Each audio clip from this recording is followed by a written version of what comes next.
हर हर महादेव दोस्तों स्वागत है आप सभी का मेरे चैनल लाइफ एंड फैक्ट पर।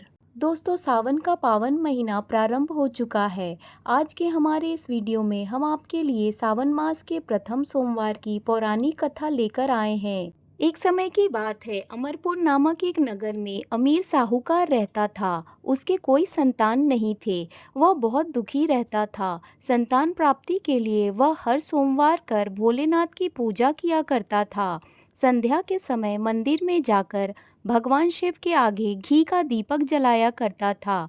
उसकी भक्ति देखकर माता पार्वती बहुत प्रसन्न हुई और भोलेनाथ से कहने लगी, प्राणनाथ, यह आपका सच्चा भक्त है, कृपा करके इसकी मनोकामना पूरी कर दें। यह सुन भोलेनाथ बोले, पार्वती, पूर्व जन्म के कर्मों के कारण इसके भाग्य में संतान सुख नहीं है।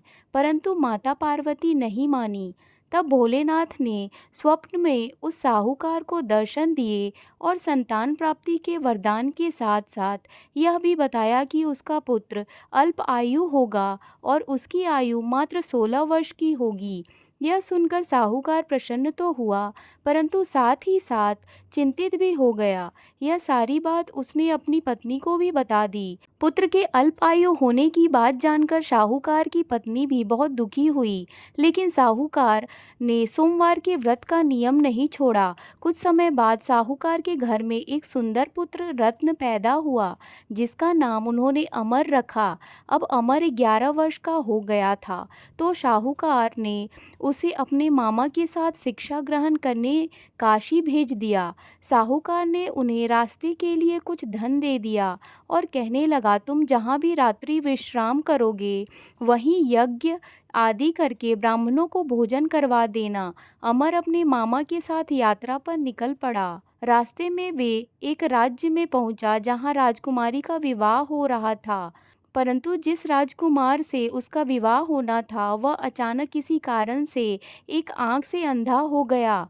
यह बात किसी को पता ना चले, इसलिए राजकुमार के पिता ने अमर से दूल्हे की जगह बैठने की विनती करी। अमर ने यह विनती स्वीकार कर ली और राजकुमारी चंद्रिका से विवाह कर लिया।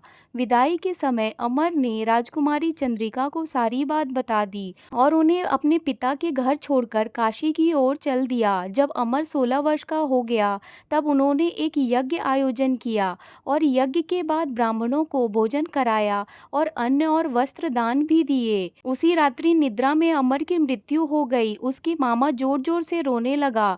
विलाप सुनकर भोलेनाथ और माता पार्वती वहां आ पहुंचे। अमर के मामा का विलाप देखकर भगवान भोलेनाथ पार्वती से बोली, हे प्रभु, इस व्यक्ति के कष्ट को दूर कीजिए। पार्वती, ये वही साहूकार का बालक है जिसे 16 वर्ष तक जीवित रहने का वरदान मिला था। तब माता पार्वती ने भोलेनाथ से कहा, हे प्राणनाथ, इसके पिता 16 वर्ष से सोमवार का व्रत कर रहे हैं, आपको भोग लाकर दीप प्रज्वलित करते हैं, कृपया कर उनके दुख दूर कीजिए। माता पार्वती की ऐसी प्रार्थना सुनकर भोलेनाथ ने अमर को जीवन वरदान दे दिया। वरदान प्राप्त होते ही अमर जीवित हो गया। स्वस्थ होकर वह अपने नगर को लौट चला। तब रास्ते में वह राजकुमारी चंद्रिका के पास आ पहुंचा। वहां के राजा और राजकुमारी चंद्रिका ने अमर को पहचान लिया।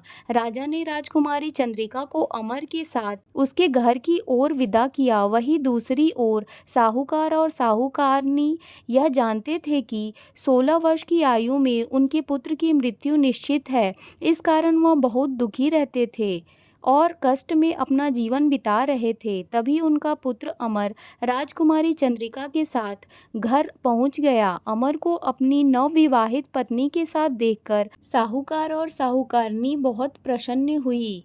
उसी रात भोलेनाथ ने साहूकार को स्वप्न में दर्शन दिए और साहूकार से कहने लगे, साहूकार, तुम्हारे सोमवार के व्रत से प्रसन्न होकर मैंने तुम्हें तुम्हारे बेटे को आयु प्रदान कर रहा हूँ। भोलेनाथ, जैसा दुख आपने पहले साहूकार और साहूकारनी को दिया वैसा किसी को मत देना, और जैसे बाद में उनके पुत्र को लंबी आयु प्रदान करी, ठीक वैसे ही इस कथा को कहने वाले और सुनने वाले को अपना आशीर्वाद और आयु प्रदान करिएगा। बोले गौरी शंकर भगवान की जय।